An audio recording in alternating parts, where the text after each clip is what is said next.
Okay, let's get into some of these questions. Okay. So, the first question, and this is for you, how to For support. me? Yeah, I mean, I guess maybe it's for both of us, but generally thinking you're the person who doesn't have borderline here. So, I think a lot of this is like interesting to get your perspective. Oh, yeah. That's nice. How to support your partner in feeling that they are worthy and deserving of love. Okay, yeah, let's just no warm up question there. You can't. I was going to say you're bad at this because I hate myself. I get an F. No, you, you can't make your okay. You can't make them, but support them in feeling that they are worthy and deserving of love. Right. You can do that. You do that. Yeah. But like, I do want to clarify in that, like, I do. Yeah, I want to say this. So, one of the most important things that I had to learn, I am still learning and I am still practicing, is that do, nothing I do solely 100% will change the way Sarah feels about herself. Yeah, but I don't think that No, I that know, question is but asking that. no, but it's important. This is important because a lot of times I will put Sarah feeling like she is loved and wanted and worthy 100% on myself. Because it's hard to watch your partner hate themselves when you know how fucking great they are.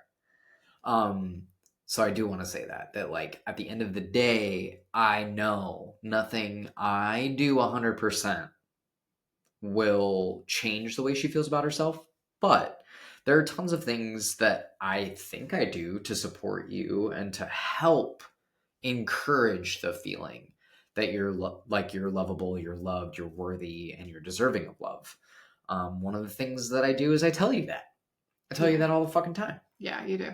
And Um, you like I feel like this is one of those things where love languages is really important. Like yes. one of the ways that uh I like feel really like loved is when like acts of service, like small acts of service, like when Talon will go get my medication for me, that's Mm-hmm. like a huge indicator for me that he cares about my well-being and is like invested in my health and is like the most loving person because that's a really hard thing for me to do. Mm-hmm. So the other thing is like for love language style, like quality time or whatever, like Talon did not want to kayak.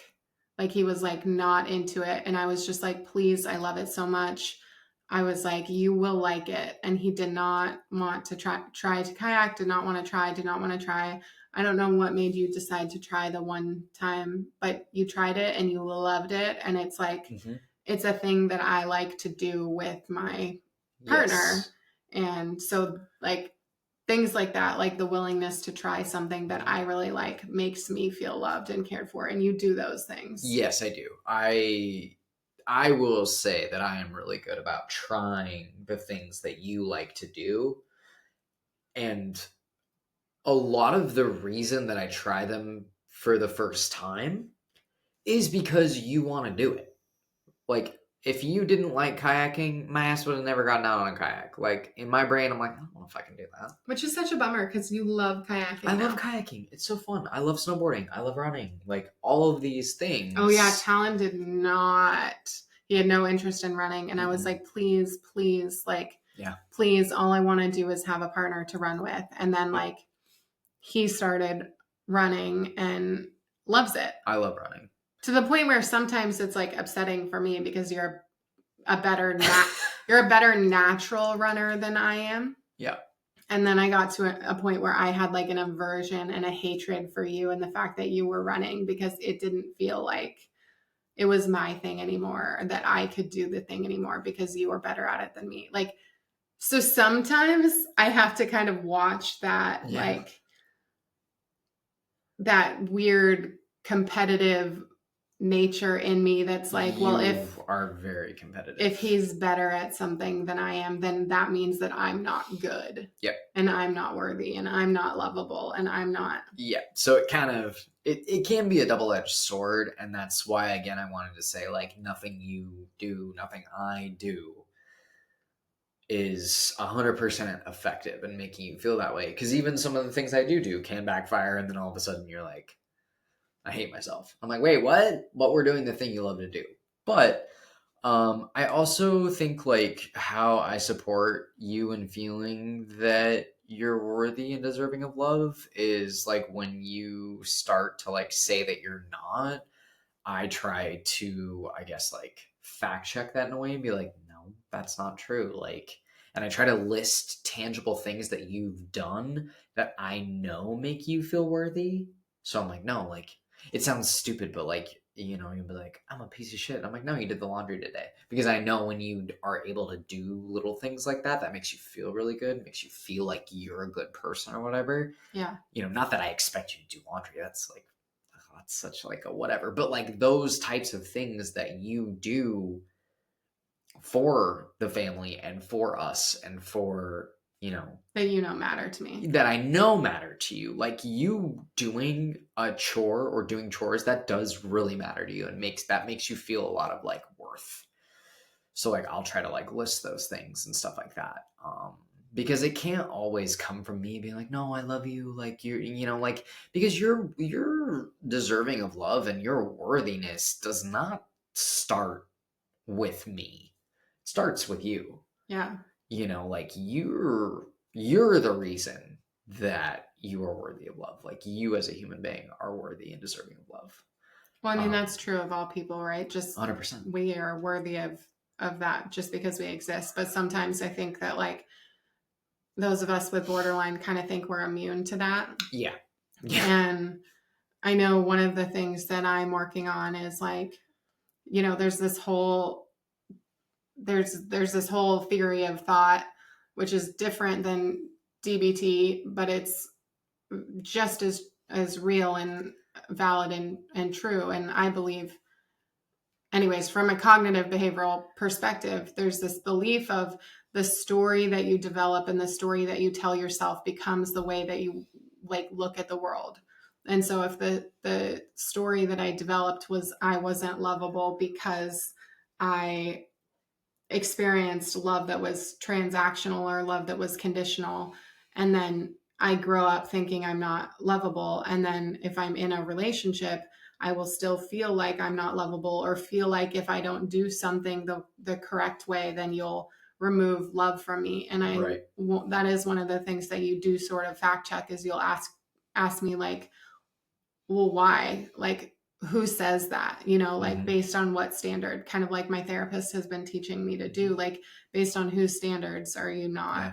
So you start to try to like interrupt the story for me, and that is, I have been finding that helpful.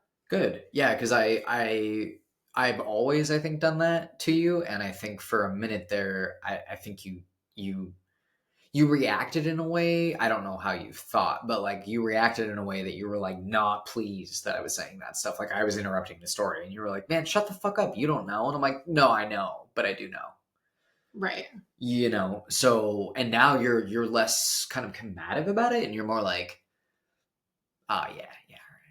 Sometimes I'm still combative. Yeah, which is fine, because like it makes sense. That's the story you've been telling yourself your whole life, and like it can feel invalidating when someone's like, "Girl, no, that's not how it is." Well, sometimes I'm like, who the fuck are you to tell me what I know to be true isn't true? Right. You know. Right. Yeah, I think that's a really important question. I think it's going to be based on each person, and as silly as it sounds, starting with the love languages. I mean, there's a reason that there's research and books written about love languages, right? It's like to feel worthy and deserving of love, you have to tailor it to the person or make it person centered. And so like if it was me and I was dating someone with borderline, I would ask them, well, what is it that you think might make you feel loved? And I have asked you, I think, those things. And I also like am pretty big on asking you like, what can I do to support you right now? Like, Yeah. what can I do? And, just even asking you that question, I think kind of gets you out of your head and into the moment of like, oh wait, no, this person's here, like trying to connect with me. But yeah, I think love languages a lot of times like are kind of sloughed off and chalked up to like, oh, it's pop psychology. But no, it's like it's a Yeah, thing, and I think it is a thing. I think it's It's not, overused. yeah, and it's not the same as like attachment theory, but Right. it's legit. And I do want to say, like, it's one thing to be like, oh, my love language is this, and then actually like sitting down and being like, no, actually, when you do this, I do feel loved. It's so easy to be like, my love language is gifts. Like, yeah, everybody motherfucking loves gifts. But like when you really sit down and Well, I mean, I think a good example is like acts of service. Like, not every act of service is going to make me feel loved. correct. It will make me feel like you think that I am not capable of doing things for myself. Yes. But all the time. But there are certain acts of service that will very much Yep. make me feel cared for and worthy and supported. 100%. And I think when it comes to being married, dating, being with somebody with BPD, I think those little nuances and those little like details are important. So yeah, like with you, not every act of service is gonna make you feel loved. Absolutely not. I would say 85% of them are gonna piss you off. No, not 85. 80. Let's move on to the next question. I'm feeling, we did like almost a 4-mile walk, so I'm just feeling sassy.